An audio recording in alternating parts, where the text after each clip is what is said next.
नमस्कार, news state Madhya Pradesh Chhattisgarh में आपका स्वागत है। मैं हूं आपके साथ लोकेंद्र त्यागी। आपके मुद्दे में बात मध्य प्रदेश की, जहां कोरोना से राहत मिलने के थोड़े से संकेत मिल रहे हैं। प्रदेश में एक्टिव मरीजों की संख्या लगातार कम हो रही है। हालांकि मौत के आंकड़े अभी चिंता बढ़ाने वाले हैं। दूसरी तरफ एक्सपर्ट्स बता रहे हैं कि मध्य प्रदेश से तीसरी लहर का जो पीक था वो गुजर चुका है और फरवरी के अंत तक स्थिति और कंट्रोल में आ जाएगी। ऐसे में आज चर्चा इसी पर कि क्या अब मध्य प्रदेश में धीरे धीरे वापस से जो लॉकडाउन लगाया गया था, जो थोड़ी बहुत पाबंदियां लगाई गई थी शादियों को लेकर, अन्य कार्यक्रमों को लेकर, स्कूलों को लेकर, उनको वापस नॉर्मल कर देना चाहिए। और साथ ही कोरोना को लेकर सरकार अब आगे क्या रणनीति बना रही है, आज इसी पर करेंगे चर्चा। कुछ खास मेहमान भी हमारे साथ जुड़ेंगे, लेकिन उससे पहले आज की रिपोर्ट आप देखिए। मध्य प्रदेश में कोरोना की तीसरी लहर अब धीरे धीरे कम हो रही है। बीते करीब एक महीने से कोरोना ने प्रदेश में आर्थिक गतिविधियों को रोक रखा है। प्रदेश में कई तरह की पाबंदियां अब भी जारी है। हालांकि कोरोना से हो रही मौतें अब भी चिंता का विषय बनी हुई है, लेकिन प्रदेश में एक्टिव केसों में काफी कमी आई है। मसलन एक्सपर्ट के मुताबिक एमपी में तीसरी लहर का पीक निकल चुका है। फरवरी के आखिरी तक कोरोना केस 1000 से नीचे आने लगेंगे। एमपी में तीसरी लहर का पीक 27 जनवरी को ही आकर गुजर चुका है। भोपाल में भी कोरोना का पीक 27 से 28 जनवरी को निकल चुका है। 7 दिनों में 13,000 से अधिक एक्टिव केस कम हुए हैं। एमपी में 2 फरवरी को 7,359 नए मामले सामने आए हैं। बुधवार को 9,696 लोग कोरोना से ठीक भी हुए हैं। ऐसे में अब एमपी में कोरोना पाबंदियों में राहत मिल सकती है। 1 फरवरी से कक्षा 1 से 12वीं तक के स्कूल खुल चुके हैं। आंगनबाड़ी केंद्रों को भी 2 फरवरी से खोले जाने की अनुमति दी गई है। एक्सपर्ट्स जो बोल रहे हैं कि पीक निकल चुका है, निश्चित ही यह राहत देने वाली खबर भी है, पर हम सब लोगों को अभी भी मास्क अवश्य पहनना है। वैक्सीनेशन के जो जिन्होंने सेकंड डोज नहीं लगवाया उसको सेकंड डोज अवश्य लगाएं। साथ ही साथ जैसे जैसे केस कम होते जा रहे हैं, आपने देखा माननीय मुख्यमंत्री जी ने अभी जो नया प्रोटोकॉल आया है उसमें जो गाइडलाइन आई है उसमें 1 से लेकर 12वीं तक के स्कूल ओपन कर दिए हैं और सभी निश्चित ही आंगनबाड़ियां भी खुलेंगी और भी हम उस चीज पे जाएंगे। सरकार भी लगातार कोरोना से राहत की बात कह रही है, लेकिन पाबंदियों में ढील को लेकर अभी कोई बड़े फैसले नहीं हुए हैं। कोरोना से मिल रही राहत पर कांग्रेस क्या कह रही है वो भी सुन लीजिए। देखिए, यदि बात करें तो कोरोना की तीसरी लहर की जो बात की जा रही थी उसका संक्रमण दर हमने देखा कितनी भयावह हो चली थी, और यदि आंकड़ों की बात की जाए तो लगातार दूसरी लहर के आंकड़ों को भी पीछे छोड़ दिया था। संक्रमण का दायरा बढ़ता जा रहा था। यह तो संतोष की बात है कि इस बार का जो संक्रमण है वो कम सामने आया, लोग जल्दी ठीक हो गए। सरकार को इसकी ये बेहद चिंताजनक आंकड़ा, इस पर गंभीरता से ध्यान देना चाहिए। और अभी जिस प्रकार से सरकार जल्दबाजी में दिख रही, चाहे स्कूल खोलने की बात करें, आंगनबाड़ी की बात करें, इस जल्दबाजी से बचना चाहिए। पूरी स्थिति नियंत्रण में होने के बाद ये निर्णय लिया जाना चाहिए। कुल मिलाकर मध्य प्रदेश को करीब 1 महीने से कोरोना ने कैद कर रखा है, जिससे अब धीरे धीरे राहत मिल रही है। हालांकि खतरा अभी पूरी तरह से टला नहीं है, लिहाजा हम सभी को कोरोना गाइडलाइन का पहले की तरह ही गंभीरता से पालन करने की जरूरत है, ताकि इसे पूरी तरह से खत्म किया जा सके। Team news state. और चर्चा करने के लिए 3 खास मेहमान इस वक्त हमारे साथ जुड़ गए हैं। सबसे पहले परिचय करा देता हूं, डॉक्टर आर.के. साखड़ जी हैं, हेल्थ एक्सपर्ट के रूप में हमारे साथ जुड़े हैं। राम डांगोरी जी हैं, विधायक हैं बीजेपी के, और भूपेंद्र गुप्ता जी हैं, वरिष्ठ नेता हैं कांग्रेस पार्टी के। आप तीनों का बहुत बहुत स्वागत है। और डॉक्टर साहब, सबसे पहला सवाल आपसे ही, अभी की जो स्थिति दिखाई पड़ रही है, केस घट रहे हैं लगातार, हालांकि भोपाल में चिंता बनी हुई है, यहाँ पर संक्रमण दर भी ज्यादा है, केस भी ज्यादा है। सरकार स्कूल खोल चुकी है, आंगनबाड़ी खोलने का फैसला लिया गया है। क्या अभी सही समय है कि अब हमें धीरे धीरे चीजों को खोल देना चाहिए, या अभी कुछ एहतियात रखने की जरूरत है यहां से भी?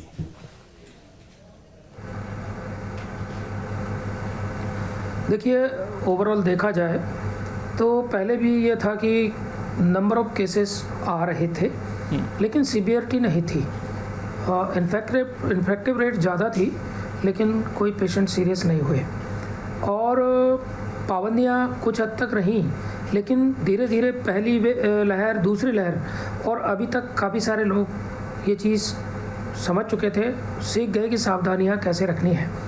लोग स्वयं भी सावधानियाँ रख रहे हैं।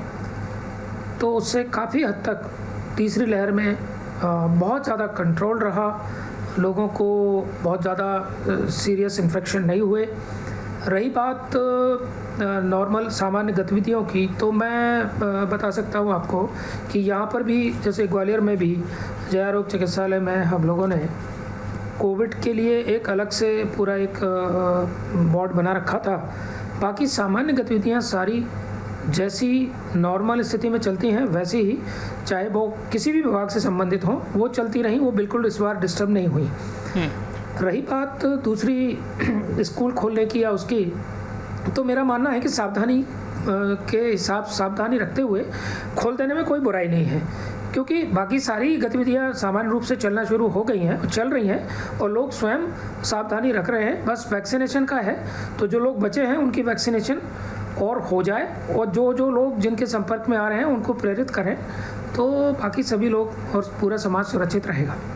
ठीक। भूपेंद्र गुप्ता जी, कांग्रेस पार्टी का क्या स्टैंड है? क्या जो स्कूल खुले या आंगनबाड़ी खोलने की बात हो रही है, ये सही फैसला है या अभी और रुकना चाहिए सरकार को?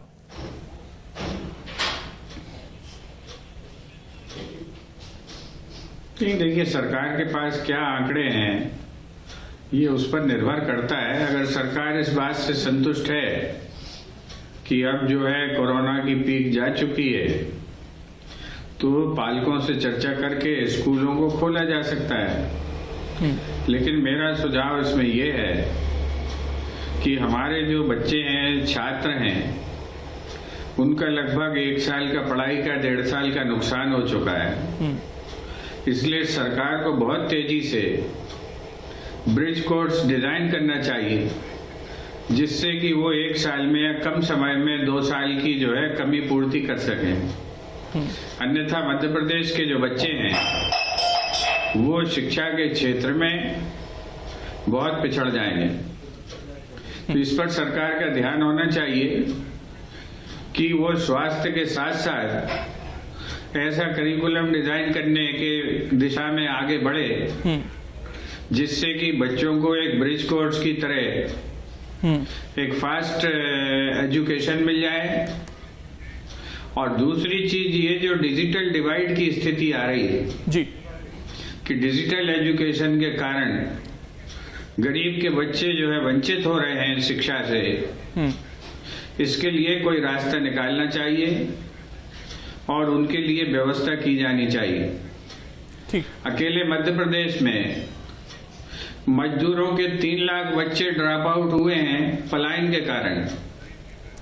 आर्थिक गतिविधियां पूरी तरह से अवरुद्ध हो चुकी हैं। इसलिए इन सारी चीजों पर समग्र दृष्टि से विचार करके आगे बढ़ने की जरूरत है। ये बात सही है कि जो इन्फेक्शन का रेट जो है कम हुआ है, लेकिन मौतों का आंकड़ा बढ़ा है। इस पर जो है चिकित्सकों को और वैज्ञानिकों को नजर रखनी चाहिए जी।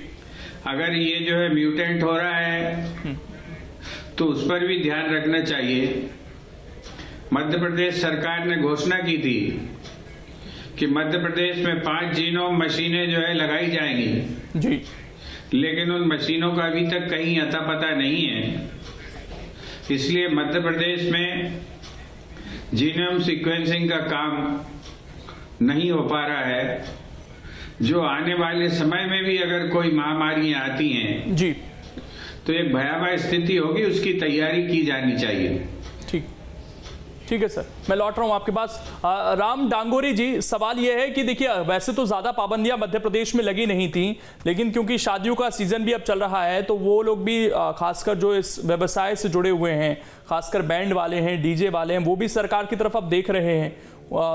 उनकी तरफ कुछ विचार कर रही है सरकार आने वाले समय में? और अभी क्या डेटा है फिलहाल सरकार के पास? क्या पूरी तरीके से हम गतिविधियों को खोल दें जैसा पिछली बार किया था, या इस बार थोड़ा सा सोच समझकर, क्योंकि महज 20-25 दिन के लिए ही हम पूरी तरीके से गतिविधियों को खोल पाए थे और तुरंत ही नया वेरिएंट ये सामने आ गया? जी, धन्यवाद।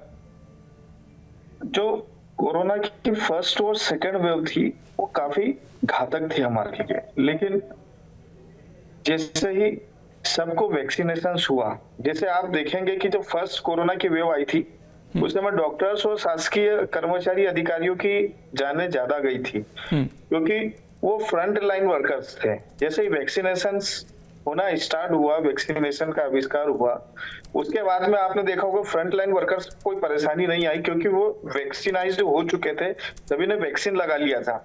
उसके बाद में आम जनता को उसको झेलना पड़ा।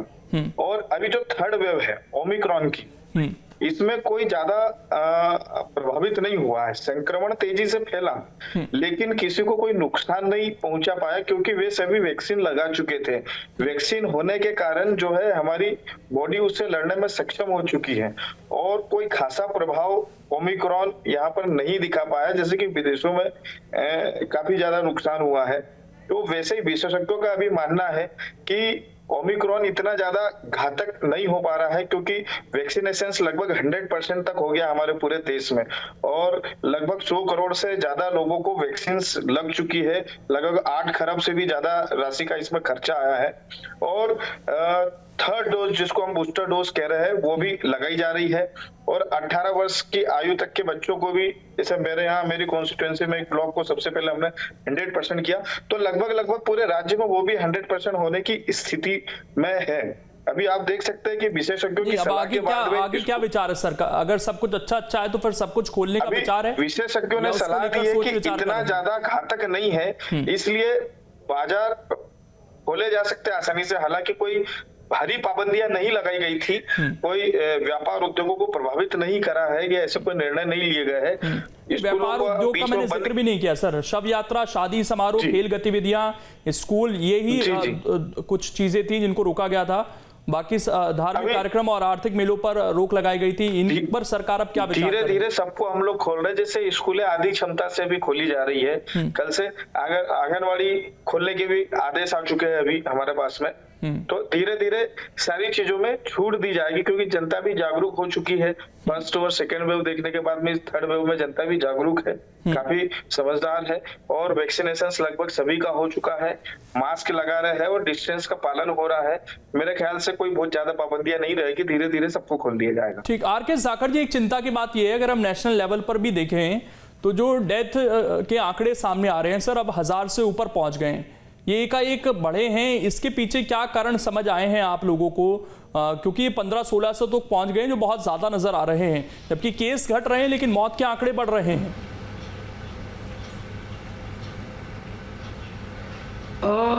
देखिए, दो चीज़ें हैं।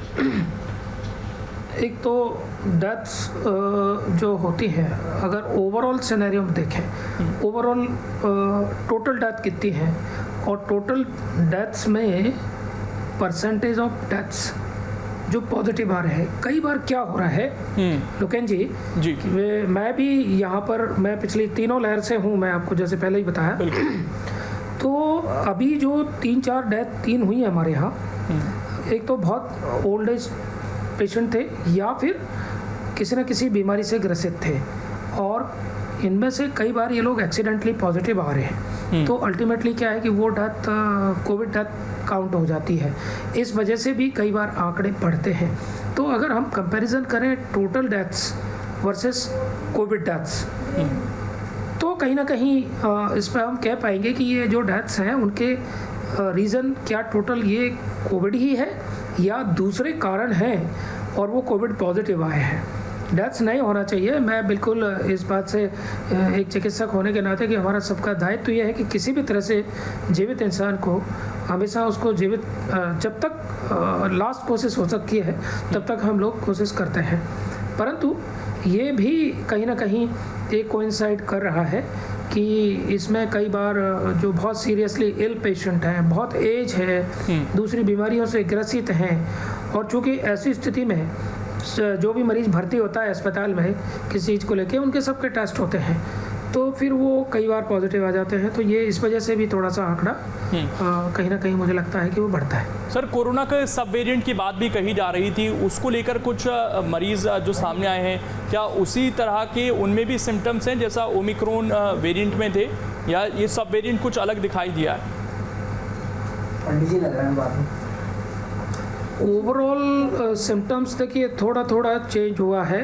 जैसे पहले फर्स्ट वेव का सेकंड वेव में लंग्स में बहुत फास्ट इन्फेक्शन हो रहा था विद इन 3 to 4 डेज, और कई पेशेंट मैंने ऐसे देखे कि अभी पॉजिटिव आया विद इन 24 आवर्स उसका लंग इन्वॉल्वमेंट मोर देन 60-70% हो गया। इस बार बिल्कुल भी ऐसी बात नहीं रही, लंग्स तक पहुंचा ही नहीं है, maximum upper respiratory tract infection हुआ है। और जो सेकंड वेरिएंट अपन जो बात कर रहे हैं अभी तो बहुत ज़्यादा उस पर स्टडी नहीं है, परंतु ये सारे जितने अभी तक जो वेरिएंट आए हैं इस बार थर्ड फेज में जो भी है वो URI है, मतलब उसमें लोअर रेस्पिरेटरी ट्रैक्ट इन्वॉल्वमेंट तो नहीं है बिल्कुल भी। हाँ, एक चीज़ और रिसर्च का विषय है कि जो सेकंड वेव में इन्फेक्ट हुए थे और वो थर्ड वेव में भी वो जो बहुत क्रॉनिक हुए थे वो अगर ओमिक्रॉन से इन्फेक्ट हुए हैं तो उनमें कितना सीवियरिटी हुई है, ये इसके डेटा अभी कुछ समय बाद आएंगे। ठीक, भूपेंद्र गुप्ता जी, देखिए हमने मध्य प्रदेश में तो आंकड़े नीचे जा रहे हैं, लेकिन हमारे भोपाल में आंकड़े लगातार बढ़ रहे हैं, राजधानी है। आपको लगता है कि इसको लेकर सरकार को विचार करना होगा कि यहाँ पर ये पॉजिटिविटी रेट नीचे क्यों नहीं आ रहा है? और खासकर भोपाल की कुछ जगह तो ऐसी है जहाँ पर फर्स्ट वेव हो, सेकेंड वेव हो, थर्ड वेव हो, हर बार वहाँ पर सबसे ज़्यादा मामले देखने को मिले, उसके बावजूद हम कंट्रोल नहीं कर पाए।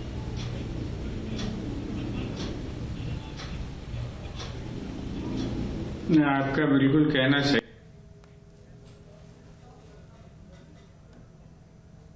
ट्रेसिंग हो ही नहीं रही है। अभी सरकार खुद ही बता रही है कि जैसे ही उन्होंने टेस्ट बढ़ाए हैं केस की संख्या फिर से बढ़ने लगी। ये बात अलग है कि ये जो वायरस इस बार है ये बहुत ज्यादा, इसमें इस मॉर्टेलिटी रेट ज्यादा नहीं है, इसलिए जो है संतोष की बात है, लेकिन खतरा टला नहीं है बिल्कुल। और इसके ऊपर कोई रिसर्च जो है वो हमारे पास हो नहीं रही है। अभी जो है फीवर मैनेजमेंट चल रहा है और फीवर मैनेजमेंट से ज्यादा जो है हम 2 साल का अनुभव हमारा एक्सपोजर हो चुका है इस वायरस से। हम 2 साल का अनुभव हमारा एक्सपोजर हो चुका है इस वायरस से, लेकिन हम इसमें जो है इससे आगे नहीं बढ़े हैं। बिल्कुल। तो अब इसमें वैज्ञानिक रिसर्च की जरूरत है, कैसे हम इसके एरेडिकेशन की तरफ जा सकते हैं इसकी जरूरत है।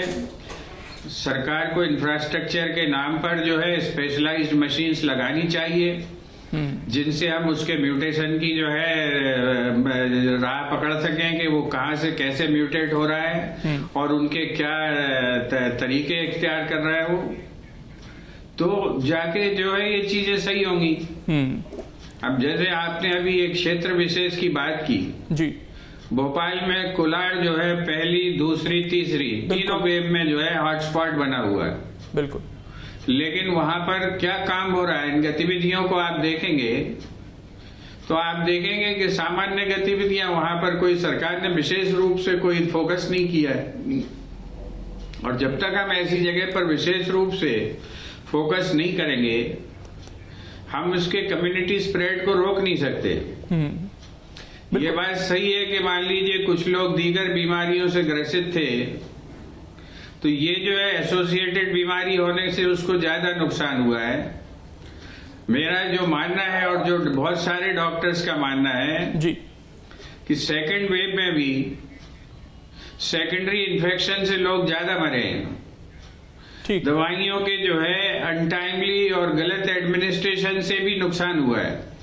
ठीक है, इस पर जो है वह सर आखिरी मिनट में सामने आनी बीजेपी विधायक का एक रिएक्शन ले लेता हूँ। राम डांगोरी जी, भोपाल के लिए क्या प्लानिंग है सर? यहाँ पर तो पॉजिटिविटी रेट नीचे आने को तैयार नहीं है। इन्वॉल्व किया जाना चाहिए। देखिए, अगर ऐसा कोई क्षेत्र आइडेंटिफाइड हुआ है, जैसे भोपाल के कुछ क्षेत्र बताया आपने, कोलार हुआ और 1-2 क्षेत्र और है, तो वहां पर मेरे ख्याल से सख्त पाबंदियां करनी चाहिए और सरकार उसके लिए निर्णय ले रही होगी, क्योंकि एरिया को हम जितना कंट्रोल में रखेंगे उतना ज्यादा वो फैलाव से बचेगा। और आपने देखा होगा कि लगातार जब ओमिक्रॉन आया था तो हमारे मुख्यमंत्री माननीय शिवराज सिंह चौहान जी नियमित रूप से पूरे मध्य प्रदेश के doctors, IAS officers, IPS officers चलिए सर, समय इतना ही है, इसलिए रोक रहा हूँ। शुक्रिया आप सभी का जुड़ने के लिए और इस डिबेट का हिस्सा बनने के लिए। तो अब कोशिश यही है कि हमें जो पाबंदियां लगी थी उनको भी धीरे धीरे खोलें, जिन लोगों के काम प्रभावित हुए ताकि वो भी अपना रोजगार कर सकें, और साथ ही हमें जहां जहां मामले बढ़ रहे हैं वहां पर टेस्टिंग बढ़ाकर ट्रेसिंग करनी होगी उन लोगों की जो कोविड के संपर्क में हैं, ताकि उन्हें वहां पर हम चेन ब्रेक कर सके। और साथ ही लोगों से भी अपील है कि वो एहतियात बरतें। फिलहाल छोटा सा ब्रेक, खबरें लगातार जारी हैं।